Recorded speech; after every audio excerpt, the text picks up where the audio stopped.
Growth Grid here. What I am about to walk you through right now is the single most important breakdown you will hear on silver this week, and probably this month. Because what is happening right now in the silver market is not normal. It is not a correction. It is not profit-taking. It is a structural fracture in a system that has operated on trust and assumptions for decades. And that trust just shattered. Let me give you the numbers first, and then we will connect everything. Silver rallied 150% in 2025, peaking at $121 per ounce in January 2026.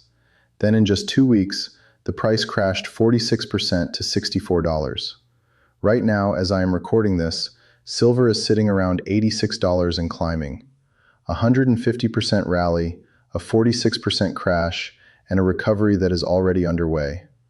This kind of volatility does not happen in a functioning market.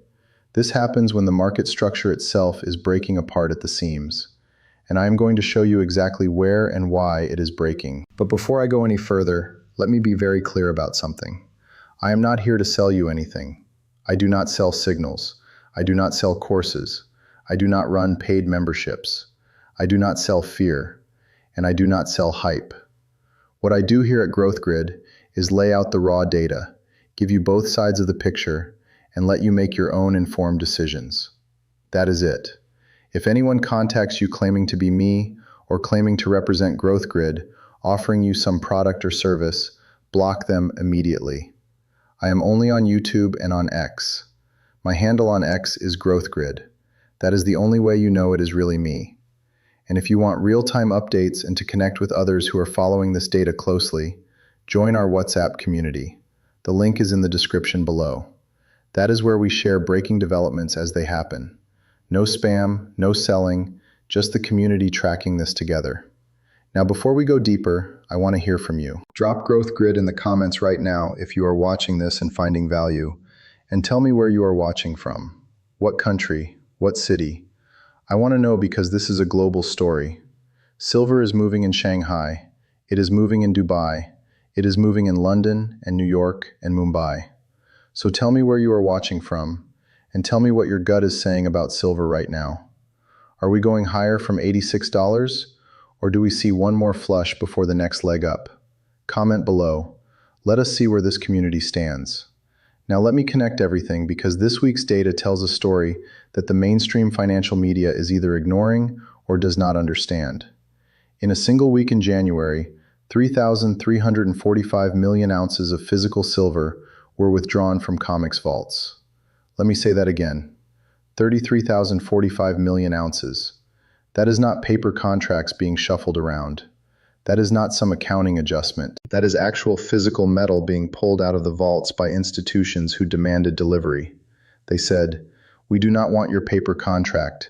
We do not want your cash settlement. We want the metal. Give us the silver." And COMEX had to hand it over.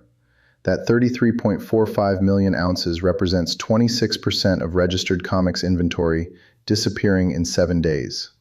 Think about that.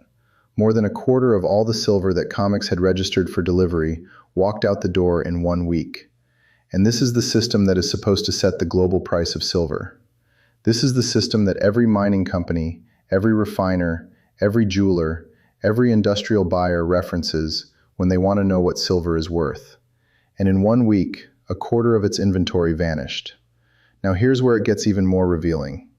At its peak leverage, the paper silver market had 356 paper claims for every single physical ounce. 356 to 1. That means for every ounce of real silver sitting in a vault, there were 356 contracts trading on that 1 ounce, as if they all had a claim to it. The system held together for years because of what analysts have called a gentleman's agreement. Nobody asked for delivery. Everyone traded the paper. Everyone pretended the silver was there. And as long as nobody called the bluff, the game continued, and prices stayed manageable. In January, someone called the bluff. Institutions stopped rolling their contracts. They stopped accepting cash settlements. They said, "Give us the metal." And when that happened, the entire facade cracked. Silver shot to $121 per ounce. That was not speculation. That was not retail mania. That was price discovery. That was the market saying, this is what silver is actually worth. When real supply meets real demand, without the paper market suppressing the signal, $120 was the market telling the truth for the first time in years. And then the exchange stepped in. Margin requirements were hiked aggressively. Cash settlements were forced instead of physical delivery. The rules were changed mid-aim to protect the system from the consequences of its own leverage. And the price crashed back to $64, a 46% collapse in 2 weeks. But here is what matters. The metal that left the vaults did not come back. The 33.45 million ounces are gone. The vaults are emptier today than they were before the spike. The paper price crashed, but the physical reality did not change. The metal is gone, and it is not coming back. And right now, the physical market is screaming a completely different story than the paper market. Shanghai spot premiums for physical silver are running 10% or more above London and New York prices. Dubai premiums are in the same range. When the physical market price is above the paper market consistently across multiple global hubs, that is not noise. That is the market telling you that the paper price is wrong. The gap between the Shanghai physical price and the COMEX paper price represents the size of the disconnect. It represents how much the paper market is understating the real value of silver.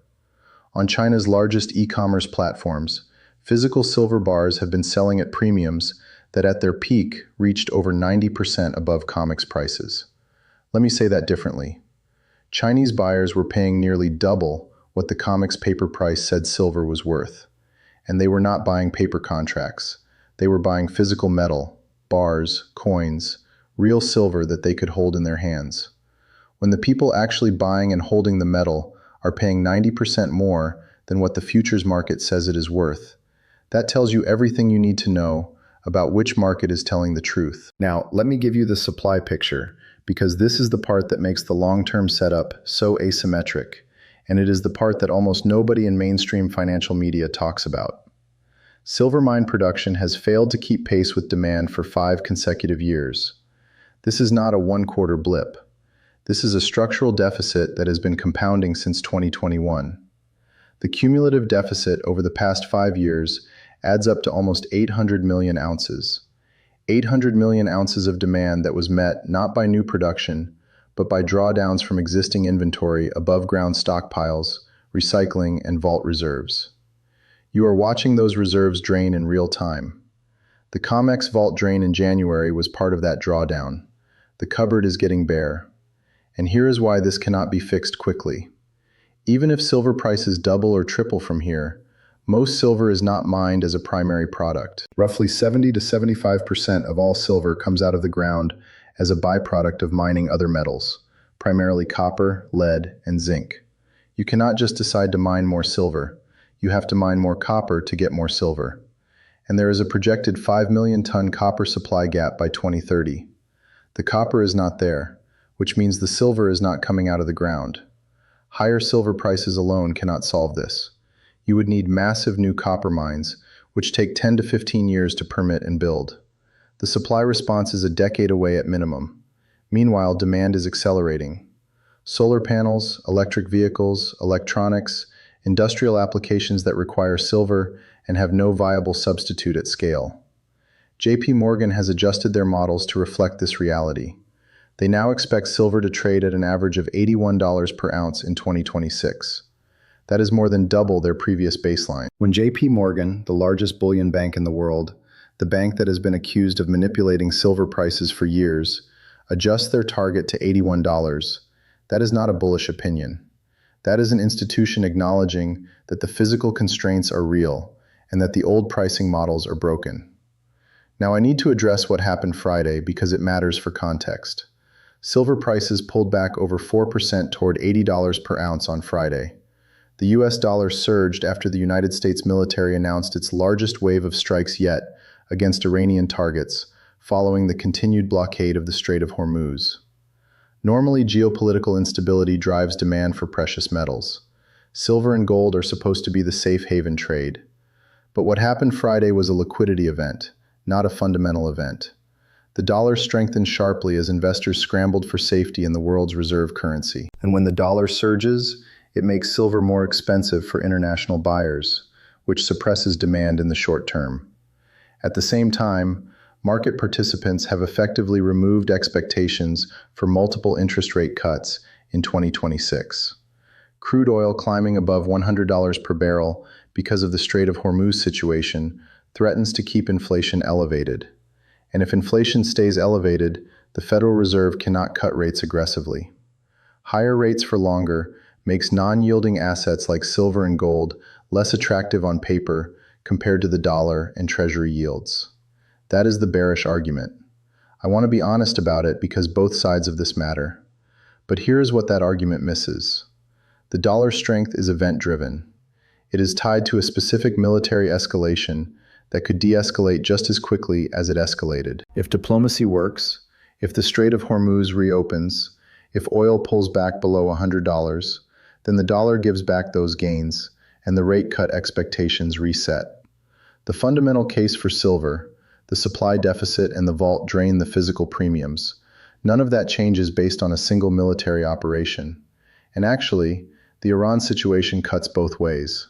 Yes, a stronger dollar hurts silver in the short term, but a prolonged conflict in the Middle East disrupts global supply chains, increases energy costs, and creates exactly the kind of economic uncertainty that drives long-term safe haven demand for precious metals. The initial reaction is always dollars up, metals down, as people scramble for liquidity.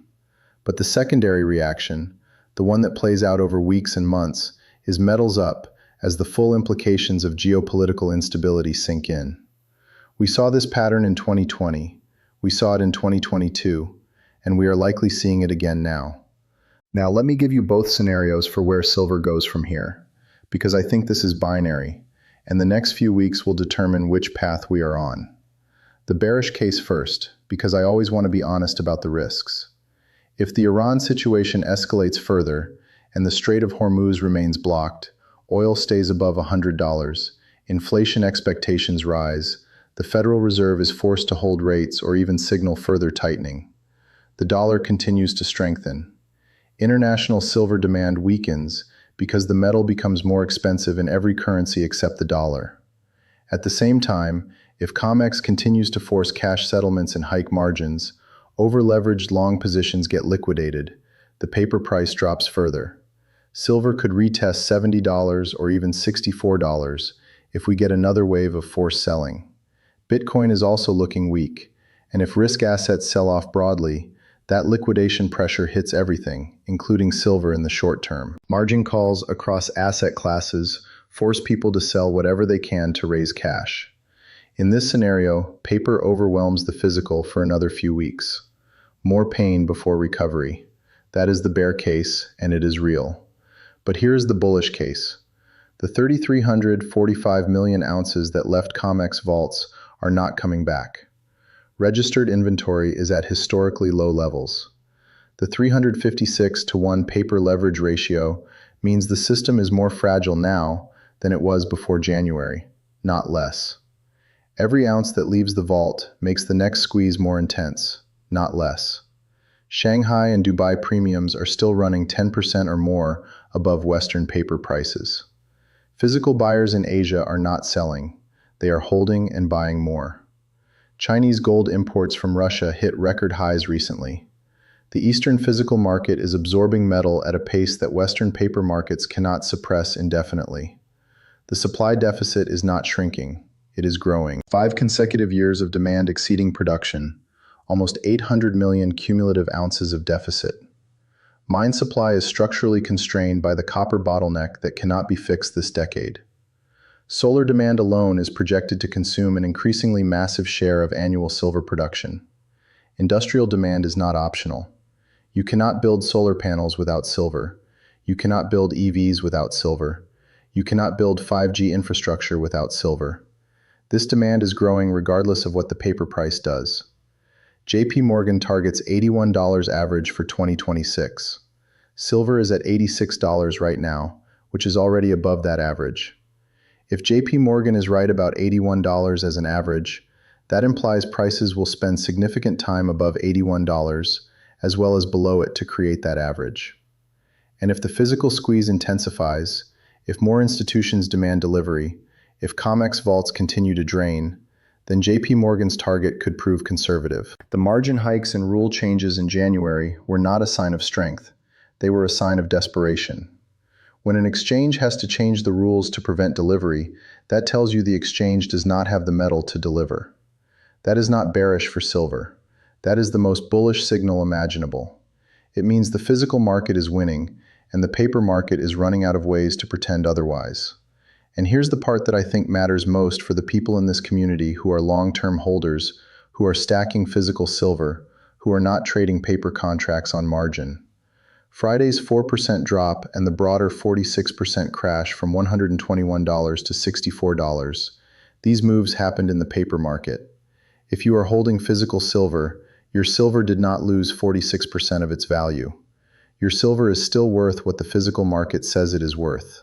And the physical market in Shanghai and Dubai, and at dealer premiums everywhere, says your silver is worth significantly more than $86. The paper price is a distortion. It is a temporary distortion created by leverage margin hikes and forced liquidation. It does not reflect the actual supply and demand dynamics of real physical silver. I want to pause here and ask you something. How many of you watching right now are physical stackers versus paper traders? Drop it in the comments. Tell me if you are stacking physical or trading contracts, and tell me how long you have been in the silver market. Are you new in the last year, or have you been accumulating for 5, 10, 20 years? I want to understand who this community is because that context matters.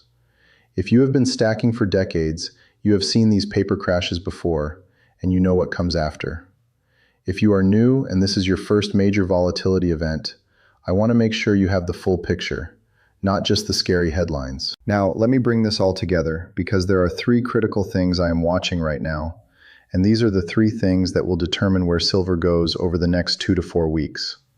Number 1, COMEX vault inventories. This is the single most important data point in the silver market right now. If vault drawdowns continue, if more institutions demand physical delivery, if registered inventory keeps falling, then the paper market's ability to suppress prices weakens with every ounce that leaves. Watch the weekly COMEX inventory reports. If we see another week like January, where 33 million ounces walk out the door, the paper market cannot survive that. The math does not work at 356 to 1 leverage when the denominator keeps shrinking. Number 2, the Shanghai and Dubai physical premiums. As long as physical silver in Asia trades at 10% or more above London and New York paper prices, the disconnect is alive and growing. This premium represents arbitrage pressure. It represents real buyers in the world's largest physical market saying, the paper price is wrong and we will pay more for real metal. If these premiums narrow, it means the paper market is regaining credibility. If they widen, it means the physical market is pulling further away from paper, and the eventual reconciliation will be more violent. Number 3 is the Iran situation and the US dollar. This is the wild card. If the Strait of Hormuz situation escalates, oil stays above $100, the dollar stays strong, and silver faces short-term headwinds from a monetary policy perspective. But if diplomacy prevails, if the situation de-escalates, if oil pulls back, then the dollar weakens, rate cut expectations return, and the macro tailwind for precious metals reasserts itself. Watch the headlines on Iran closely, because every development moves the dollar, and every dollar move affects the short-term silver price, even if it does not change the long-term fundamentals. Now, here is where I net out on all of this, and I want to be careful because I am not here to tell you silver is going to the moon, and I am not here to tell you it is going to zero. What I am here to do is give you the complete picture. The physical silver market is in a structural deficit that has persisted for 5 years and cannot be fixed this decade.